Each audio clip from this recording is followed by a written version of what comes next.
Yo mga screw, pag-usapan ulit natin tong sa IPO. Okay, nakakakolekta na ng IPO tong system natin. Na-hype na rin tayo na may paparating na ganitong klaseng IPO. For example, yung sa SpaceX nga, di ba? Excited tayo doon. Pero, ang malaking problema at malaking tanong kung bibiliin mo agad ba siya. Kasi, hindi porket lumabas yung IPO na yan, mura agad siya. Porket kaka-start lang niya, kakalabas lang niya sa market, mura siya. Hindi siya ganun. Hindi rin porket kakalabas niya, mahal na rin. Kumbaga, hindi pa natin alam. So, paano natin malalaman kung mura ba or mahal yung IPO na palabas? So, naglagay na rin ako ng feature na yan dito sa Centivex na system. Bale, ang mangyayari lang, dapat malaman mo kung ano yung valuation. So, valuation ang tawag kung magkano yung estimate ng halaga ng buong company. Pag sa IPO kasi, hindi sapat na sikat lang yung company o kaya malakas lang yung hype. Kaya pag ganyan, kailangan natin tignan kung reasonable ba yung presyo based sa revenue, sa profit, sa growth, sa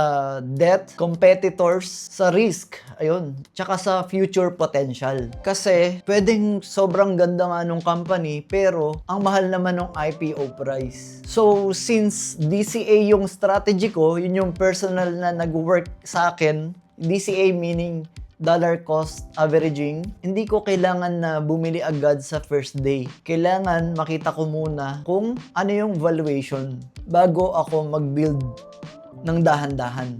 So yun yung nilagay ko dito sa system na to. Kumbaga, nalalaman niya yung valuation ng IPO, ng mga future na paparating na stock. Pakita ko na lang din sa inyo. So yan, ito yung IPO Intel. Yan, punta tayo. So, for example, yung example ko nga sa inyo, sa SpaceX, ayan, tanan nyo. Dati, di ba, nakaraang araw, konti pa lang nandyan. Ngayon, nagdagdag ako ng maraming information na makakatulong sa akin. Ito itong system na to, hindi siya nagpipredict. Ang ginagawa nito, kumukollect siya ng actual na data. Yung data na yun lang yung magsusupport sa magiging decision ko kung kukuha ba ako na itong IPO na to or hindi. Ito yung gusto kong malaman. Valuation evidence. So sa ngayon, pag binasa natin, valuation read insufficient data.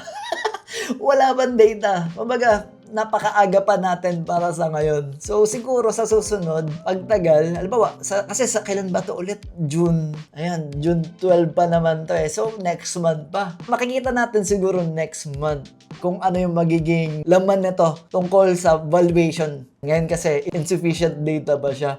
Not available pa. Ayan, kaka-review niya lang ngayong May 24. So yun, naglagay rin ako ng valuation and launch stance. Hindi pa sufficient talaga yung data Kumbaga hindi pa to makakatulong sa atin ngayon kasi napakaaga pa at wala pa talaga siyang nakuhang data. Pero syempre, next month, tingnan natin kung ano yung magiging itsura nito pag malapit na talaga yung release ng IPO na yun. Bakit ba natin to ginawa? Kasi para ma-minimize natin, for example, katulad yan, meron din dito nakalagay na yun, crowded hype, ayun, speculative. Yun yung gusto nating iwasan. Baka kasi na-hype lang tayo dahil sa news, dahil ang ganda ng company. Pero para sa akin, titingnan ko muna talaga yung valuation. Once na makita ko yung evidence sa valuation niya, saka tayo magde-decide kung kukuha ba tayo on the first day na pag-release ng IPO or maghihintay ba tayo na masettle yung price nitong IPO or stock na ito.